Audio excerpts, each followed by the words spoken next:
ಉತ್ತರ ಕರ್ನಾಟಕದ ಪ್ರಭಾವಿ ನಾಯಕ ಎಚ್.ಕೆ. ಪಾಟೀಲ್ ಅವರಿಗೆ ಸಂಪುಟದಲ್ಲಿ ಸೂಕ್ತ ಸ್ಥಾನ ಸಿಗಲಿಲ್ಲ ಅಂತ ಗದಗದಲ್ಲಿ ಕಾಂಗ್ರೆಸ್ ಕಾರ್ಯಕರ್ತರು ಹಾಗೂ ಮುಖಂಡರು ರಸ್ತೆಗಿಳಿದು ಆಕ್ರೋಶ ಹೊರಹಾಕಿದ್ದಾರೆ.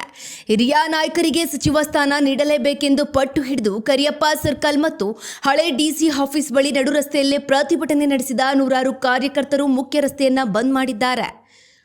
ಅಷ್ಟೇ ಅಲ್ಲದೆ ಎಚ್.ಕೆ. ಪಾಟೀಲರಿಗೆ ಮಂತ್ರಿಗಿರಿ ಸಿಗದಿದ್ದಕ್ಕೆ ನೊಂದ ಗದಗ ಬೆಟಗೇರಿ ನಗರಸಭೆಯ ಕಾಂಗ್ರೆಸ್ ಸದಸ್ಯರು ಸಾಮೂಹಿಕ ರಾಜೀನಾಮೆಗೆ ಮುಂದಾಗಿದ್ದು ಪರಿಸ್ಥಿತಿ ಉದ್ವಿಗ್ನಗೊಂಡ ಹಿನ್ನೆಲೆಯಲ್ಲಿ ಸ್ಥಳದಲ್ಲಿ ಪೊಲೀಸ್ ಇಲಾಖೆ ಬಿಗಿ ಮುನ್ನೆಚ್ಚರಿಕೆ ಕೈಗೊಂಡಿದೆ.